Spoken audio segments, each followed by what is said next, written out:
Ճիշտ 1 տարի առաջ այս օրը մերձավոր արևելքում տեղի է ունեցել աներևակայելին երկարատև ծանր բախումներից հետո Սիրիայի ընդդիմության մարտական ջոկատները մտել են մայրաքաղաք Դամասկոս, որտեղից ռուսական բանակի հատուկ ջոկատը շտապ տարհանել է նախագահ Բաշար al-Ասադին ու նրա ընտանիքի անդամներին, եւ դեկտեմբերի 9-ին ընդդիմադիրները հայտարարել են Ասադների գերդաստանի իշխանությանը վերջ տալու մասին։ Հետագայում իշխանությունը ստանձնել է նոր նախագահը Ահմադ Ալ-Շարան։ Այսօր նա հատուկ ուղերձով դիմել է հայրենակիցներին։ Ուղերձը ցուցադրվել է քաղաքների հրապարակներում տեղադրված հսկայական էկրաններին։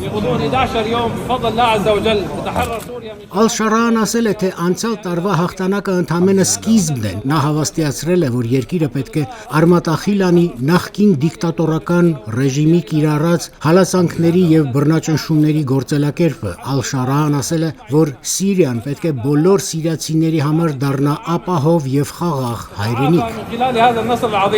Դամասկոսում տեղի են ունեցել զորահանդես եւ զանազան տոնական միջոցառումներ։ Հրապարակներում հավաքված մարդիկ խանդավառությամբ են արձագանքել նոր ղեկավարի ուղերձին։ Ահա սիրիացի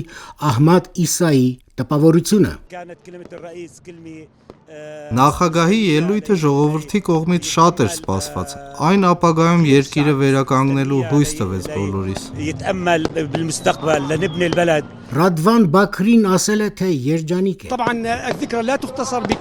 Հոբելյանը մեկ բառով չես նկարագրի։ Դա մեծ երջանկություն է, եւ դրա մեջ ամենագեղեցիկը նախագահի ելույթն էր, որտեղ նա խոսեց 1 տարվա ընթացքում իր ձեռքբերումների, իր հույսերի ու նպատակների եւ հաջորդ փուլում իր անելիքների մասին։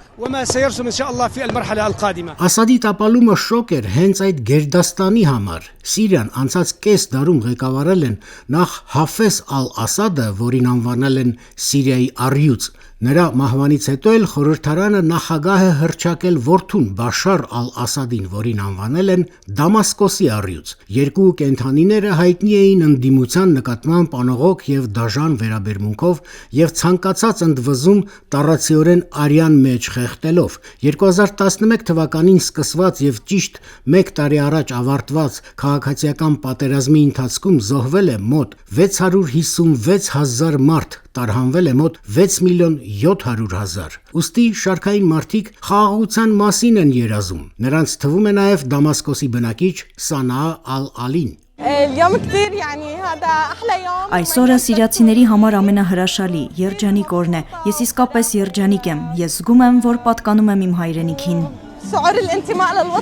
Դամասկոսի բնակիչ Մոադ Ալ-Օբայդին էլ ասում է, թե հնարավոր չէ չափել սիրիացիներին համակած ուրախությունն ու երջանկությունը, չկան խոսքեր, որոնցով կբնութագրես շարքերով անցնող հարազատ զինվորներին, որոնք եկել են ոչ թե մարդկանց վրա կրակ բացելու, այլ մարդկանց պաշտպանելու համար։ Փառք Աստծո, սա բռնակալի տապալման առաջին տարեդարձն է։ Նա աշխարհի տեսած ամենամեծ մսագործն է եւ մանկասպանը։ Նոր նախագահ Ահմադ Ալ-Շարան ունի միջազգային լեգիտիմություն, նրան ընդունել են եւ աջակցություն են հայտնել Միացյալ Նահանգների, Եվրոպայի, Ռուսաստանի ղեկավարները։ Ալ-Շարան նախքան հեղափոխությունը ղեկավարել է Հայաթ Թահրիր Ալ-Շամ անվամբ մահմեդական զինված խմբավորումը։ Նա Սիրիայի անցումային շրջանի ղեկավարն է։